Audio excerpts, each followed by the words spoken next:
Olá, como vai? Mais um vídeo para você aqui no canal. Eu sou Cláudio Penezes e hoje a gente vai abordar mais um tema da série Até Quando? Hoje eu trago para você mais uma matéria do Mauro Schiavi. Eu já mencionei aqui que ele é juiz titular da Vara do Trabalho de São Paulo, já escreveu mais de 20 livros, enfim.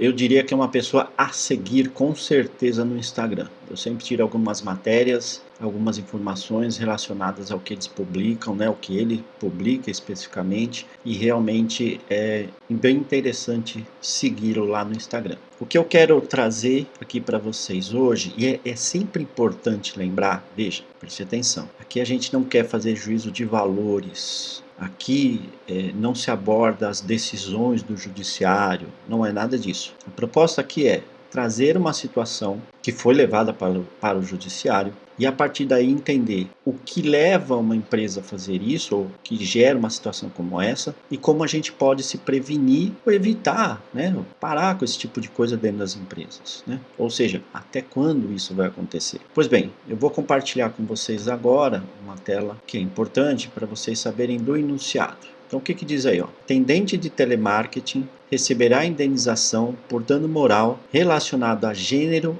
e maternidade. O que é isso? O que é essa indenização por dano moral? Vamos entender rapidamente o contexto, ok?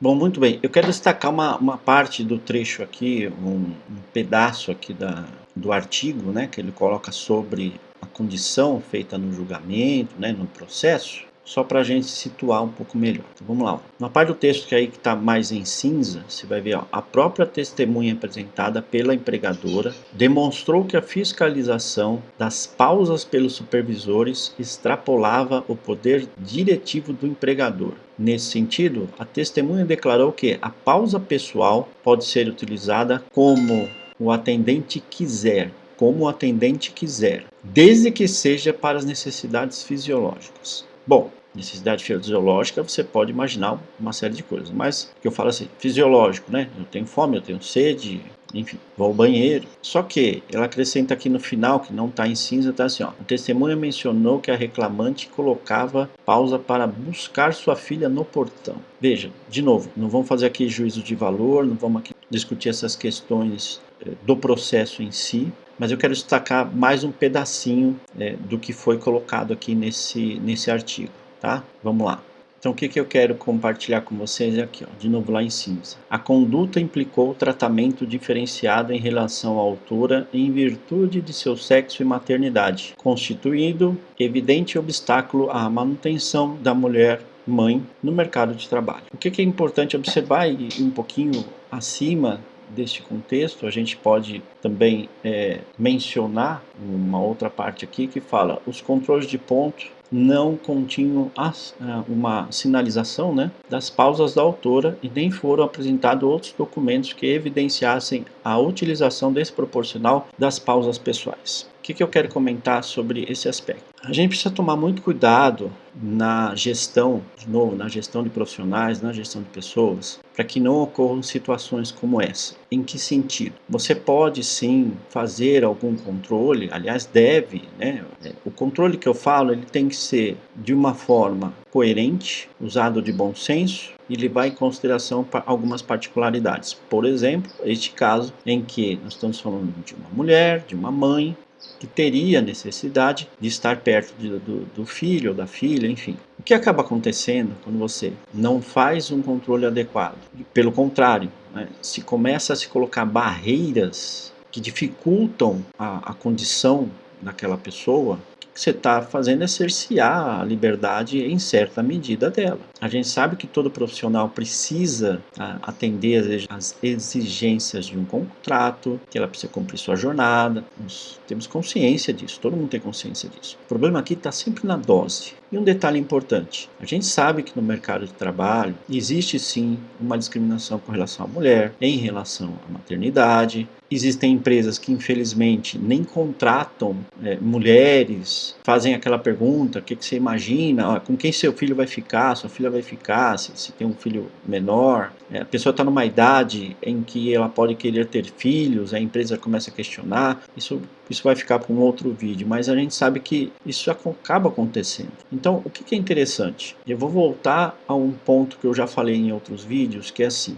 para que você possa administrar melhor os seus processos e juntamente o seu pessoal, ou seja, processos, pessoas, você tem que adotar limites, regras, diretrizes que seja comum e bom para os dois lados. A empresa não pode ser prejudicada, ok, mas o profissional, a pessoa também não pode ser prejudicada. É preciso haver um bom senso. Se você sabe que existem situações, por exemplo, você tem um corpo feminino bastante elevado dentro do seu quadro de funcionários, vai haver situações em que talvez a pessoa tenha que se afastar por uma maternidade ou outras questões aí, ok? Muito bem. Faça uma previsão sobre isso. E talvez a gente fica falando assim somente da mulher, né? Mas para o homem também. Por exemplo, um plano de férias. Todas as pessoas têm direito a tirar suas férias ao longo do ano. A gente sabe que as férias podem ser partidas, né? A gente pode ter 3 períodos de férias, 2 períodos de férias. Organize isso na sua empresa. Organize essas saídas. Organize não somente as férias, mas, por exemplo, períodos de licença maternidade. Organize isso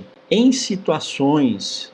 Aqui, veja, eu não estou dizendo que isso é algo que deve ser feito, ok? Mas a gente precisa pensar assim: eu tenho uma empresa onde vários cargos me permitem, por exemplo, num período pós-maternidade e pós-licença, permitir que a mãe faça uma parte da sua jornada como home office, fazer um trabalho híbrido. Isso não é um problema, desde que a função, que a atividade permita. Isso vale inclusive para o homem. Você vai ter situações em que talvez após a maternidade o homem também tenha que ajudar. Assim, nossa, mas quem paga isso? Não é pagar, gente. Eu já falei, trabalho híbrido não é deixar de trabalhar. Outro tema para a gente discutir um pouco mais à frente. Portanto, eu estou trazendo esse tema aqui sobre a empresa ter que indenizar um profissional por essa situação que poderia ser evitada. E vamos combinar, o evitar aí seria por parte da empresa, explico por quê. Existem N maneiras de você tratar uma situação. Uma situação como essa, você deve conversar, orientar,